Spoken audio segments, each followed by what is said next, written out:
Hi, I'm Quint F. Kamba. In part one, we explored the roots of racism, tracing it back to the Arab and Indian Ocean slave trades as early as the 7th century, spanning over 1,000 years. We saw how Europeans adopted these ideologies to justify the enslavement of black Africans on plantations in the Americas and the Caribbean. The unspeakable brutality that African people endured in both systems of slavery, treated as mere commodities, subjected to flogging, castration and murder, remains a stain on history.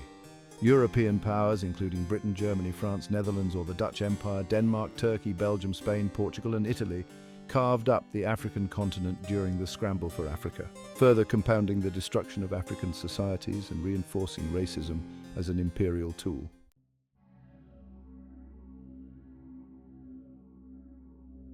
To date, this form of racism persists in the guise of insidious neo-colonialism, where the interference in African nations' political, economic and social affairs continues unabated. Despite the formal end of colonial rule, many African countries remain under the heavy influence of foreign powers, whether through unfair trade agreements, crippling debt arrangements or outright manipulation of political processes.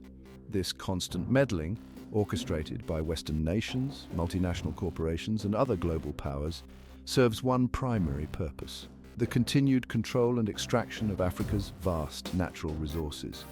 From oil and minerals to agricultural products, Africa's wealth is still being siphoned off for the benefit of outside interests, while local populations remain marginalized and impoverished. Neo-colonialism, masked as diplomacy or economic partnerships, ensures that the power dynamics remain the same, with African countries often forced into unequal relationships that prioritize the interests of the wealthy and powerful at the expense of African self-determination. These tactics have become the modern face of racism, maintaining the exploitative structures established during colonial rule, while denying Africa the opportunity to thrive on its own terms.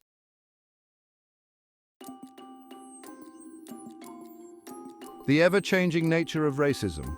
In part 2, we will tie up any loose ends and reveal how racism is not a static ideology, but rather a morphing, evolving beast, a fire that spreads misery, death, and destruction wherever it burns. It's a force that adapts to survive, fueled by a desire for control and dominance. But more importantly, we will confront the question: how can we conquer and ultimately destroy racism?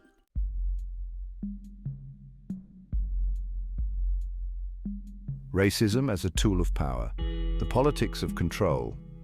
At its core, racism is not solely about skin color.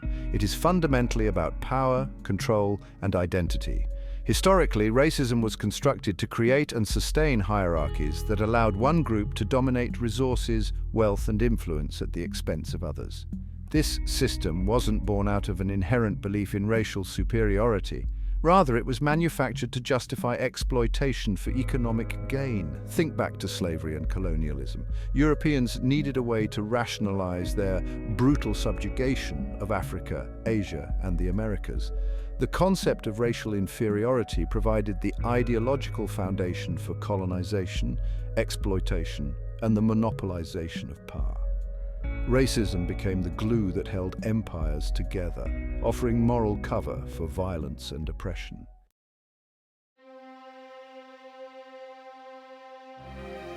Who benefits from racism? Racism maintains hierarchical power structures. Historically, white Europeans and their descendants have gained access to education, wealth, and influence, while people of color, especially black Africans, were excluded from these resources. Over time, this system has become deeply entrenched in laws, economic systems, and social norms. Modern capitalism has also played a role in perpetuating economic disparity, using racism as a tool to maintain cheap labor and resource monopolization.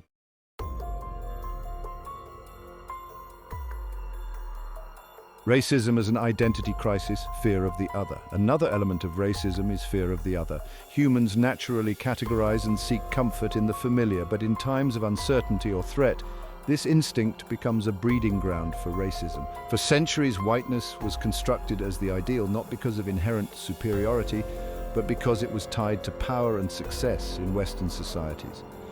Whiteness became synonymous with civilization and rationality, creating false perceptions of light-skinned people as smarter or more important. Racism thrives on the fear that allowing the other equal access to resources and respect will disrupt the status quo. This is why, despite centuries of progress, there is still resistance to racial equality. Acknowledging equality means confronting the unfair privileges that have been inherited by those benefiting from racism.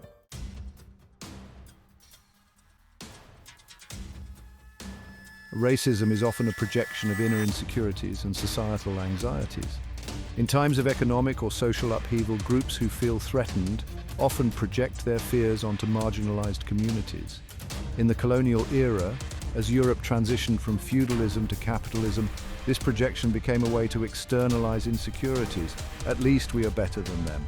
Even today, racism thrives in times of economic instability or political uncertainty, where marginalized groups are blamed for problems rooted in systemic issues like poor governance or global economic shifts.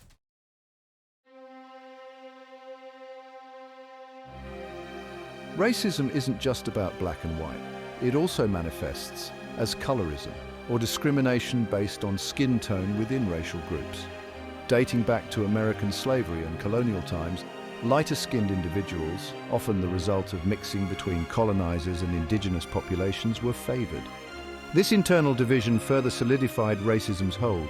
Today, colorism remains prevalent in many cultures where lighter skin is associated with beauty, intelligence, and success, not because of any truth, but because of colonial and social conditioning that reinforces these harmful beliefs.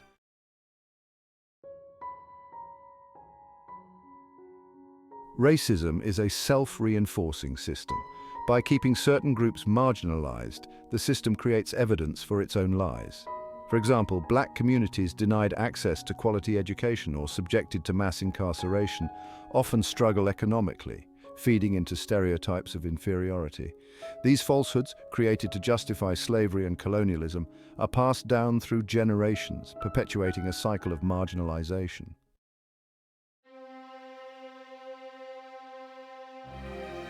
At its core, racism represents a catastrophic failure of both imagination and common sense. It reflects our inability to see beyond superficial differences and recognize our shared humanity. It's easier for those in power to cling to false narratives of superiority than to confront the complex history of exploitation, greed, and oppression that underpins it. The reality is painfully simple. No human being has any control over where, when, or into what circumstances they are born. In a world where none of us can choose these fundamental aspects of our existence, why should we identify so deeply with constructs that divide us, race, class, nationality? We are all visitors on this earth, bound to a brief and fleeting existence. The logical and moral path forward is to strive for a world where equality, empathy, and mutual respect are the norm, not privileges hoarded by a few. We should, above all else, do our best to live well with one another for the short time we are here on this breathtakingly beautiful planet. But alas, human ignorance and short-sightedness is boundless. There must always be greed. There must always be those who think they know better and deserve more than their fair share. And there will always be those who simply do not care. This is the tragedy of our existence.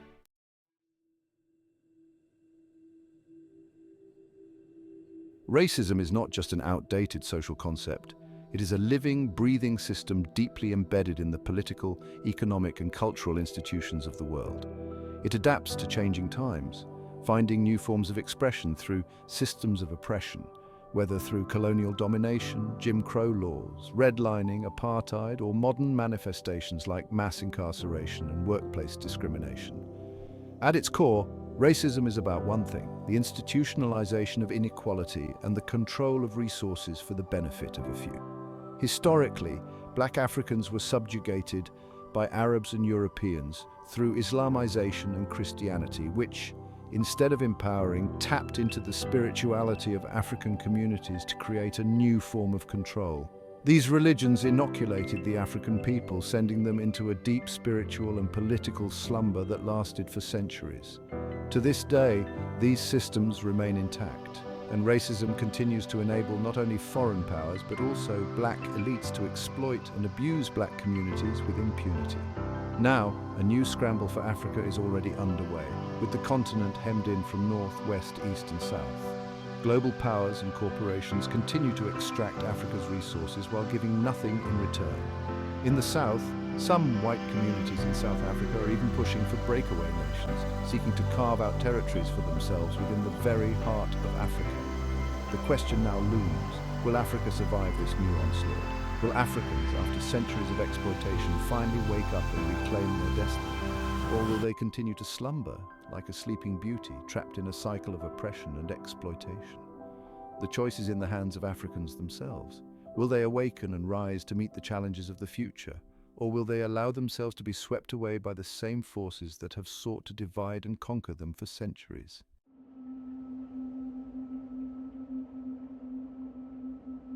The rise of artificial intelligence and robots, a new threat? As we look to the future, the rise of artificial intelligence, or AI, and robots presents a new challenge that could exacerbate racism and inequality.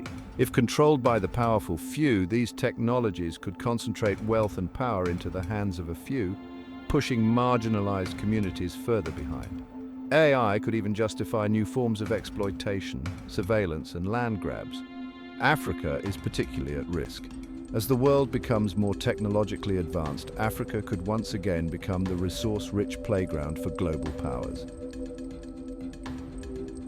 This time with robots, drones, and AI-controlled weapons displacing or exterminating entire populations. There are signs that this is already happening in places like the Congo and South Sudan. We must ensure that technology is used to uplift humanity, not divide it further.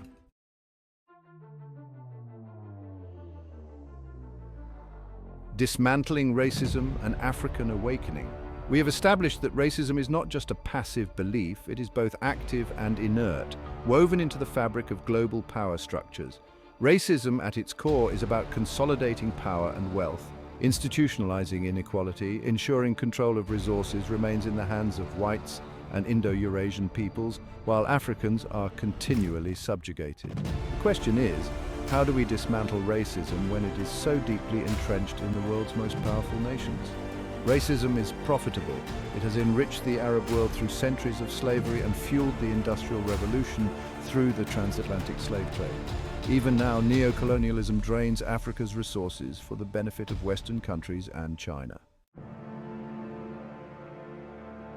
The only solution.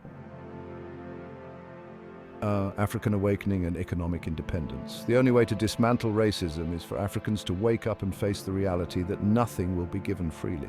History has shown us that freedom, dignity, and equality must be fought for and earned through blood, sweat, and tears. Africans must reclaim their future, and that future hinges on economic strength. To secure lasting prosperity, African leaders and citizens alike must create wealth and opportunities on a scale that rivals the West and China. Without economic power, Africa will remain vulnerable, its resources exploited while its people remain marginalized and impoverished. Those Africans who manage to escape will continue to face marginalization and disrespect, never fully realizing their human potential, no matter where they go. Conclusion: the path forward. It is difficult to remain impartial on a subject in which I am so deeply invested as an African. Having experienced the sharp edge of racism throughout my life and endured the constant pressure of living in survival mode, I am more convinced than ever that Africans face an existential threat, and there is only one way out. Africa must reclaim its future by building industries, infrastructure, and economies that enable it to stand as an equal on the global stage. Only through economic empowerment can the deeply entrenched system of global racism begin to crumble. Black wealth, black companies, black success, this is not just the only way forward, it is a matter of survival. But let us be clear, the West, China, and the Arab world will not willingly relinquish their advantages. These powers have been built on systems of exploitation that have long kept Africa in a state of dependence. But this is no longer about them. It is about Africans and black people everywhere waking up, seizing their destiny, and taking charge of their own narrative. Racism will not dismantle itself, not in 100 years, not in 1,000. But with knowledge, strategy, and unrelenting determination, Africa can rise to claim its rightful place in the world. The solution lies in the right kind of education, one that emphasizes a comprehensive understanding of African history, fosters self-reliance, promotes critical thinking, and recognizes the dangers posed by external influences, including the false promises spread by certain religious doctrines.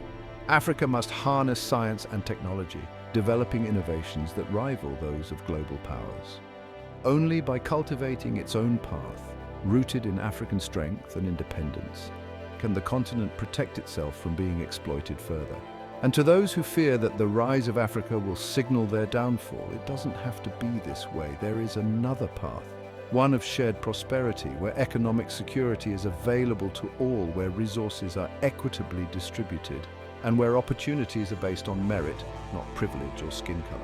This is the path of true progress, where humanity rises together, not at the expense of one another.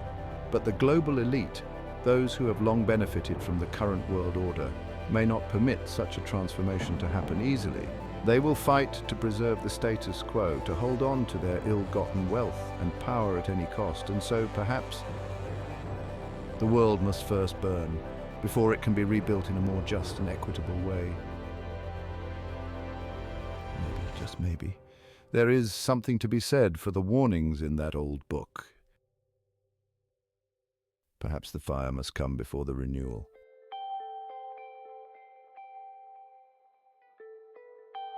If you enjoyed this video, don't forget to hit the thumbs up and click the bell icon to stay notified of future videos where we tackle tough questions. Share with your friends to help us grow the channel. I'm your host, Quint F. Kamba.